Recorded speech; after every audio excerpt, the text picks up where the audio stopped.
Баршаңа сәлем. Бұл видео ең алдымен өзіме естелік үшін жазылып отыр. Мен майға нан пісіріп жатырмын. Көптен бері нан пісірмегенмін. ПП-да жүрмін деп өзі майға нан пісіруді қойыппыз. Негізі мынау ПП ұннан жасалған қамыр. Бүгін мен даланы көрсетіп жатырмын. Дала терезе суланып тұр, соған қарағанда көп уақыт тұрған аяз сынып, бүгін күн жылынғандай. Пирожки пісірдім, картоп салынған пирожки. Ұлым пирожки жемейді. Ұлыма мынадай шелпек пісірдім.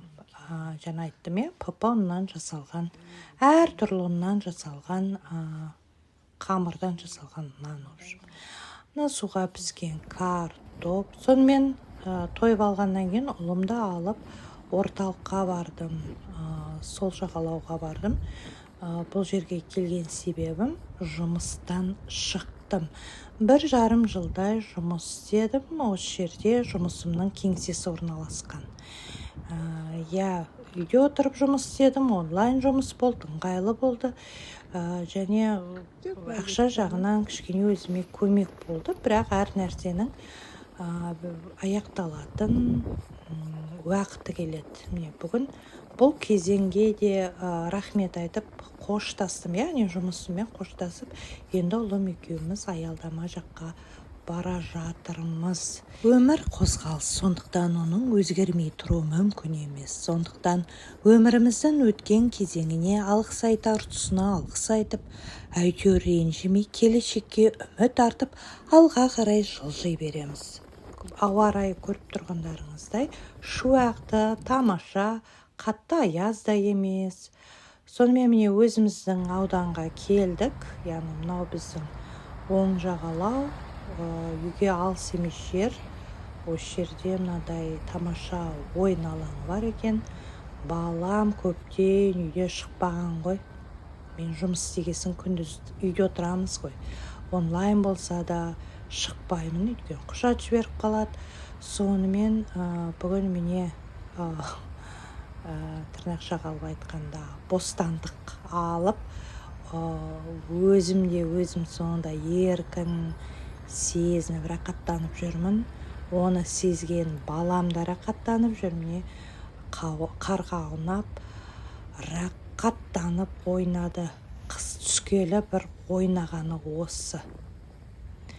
Міне әр нәрсенің қайыры бар деген осы екен. Балам екеуміз далада жүріп, осылай серуендейтін сәттерді әбден сағынған екенбіз. Баламның рақаттанып ойнағанын мен де қайта ұқсас видеоларды түсіре беріппін. Енді осы жерде қалсын. Сөйтіп ойынға әбден балам біршама қанғаннан кейін супермаркетке кіріп, тамақ алып, үйге риза болып қайттық. Мына жерде 1 сағаттай ойнаған шығар балам.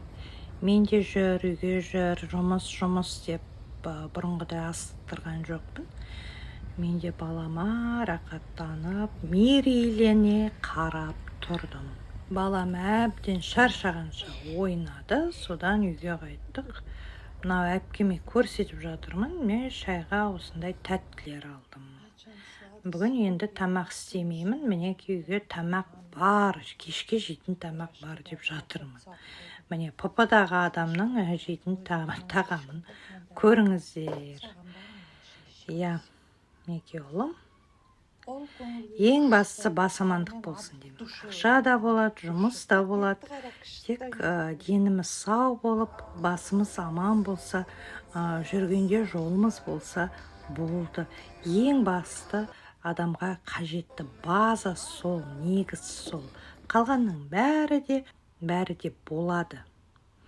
Міне одан кейін жаңағы баламды үйге әкеп, кешкі ас іштік, әпкемен сөйлесіп біраз әңгімелескеннен кейін жалғыз өзім кешкі серуенге шығып кеттім.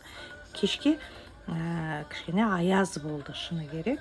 Телефон қатып қалып жатты. Қайта әйтеуір видео түсіріп, бар түсіргенім осы. Қараңыздаршы, өмір қандай керемет. Қалғып шұлғып отырып жазған даусымды соңына дейін тыңдаған болсаңыздар, сіздерге рахмет жандарым. Әрқашан аман болыңдар.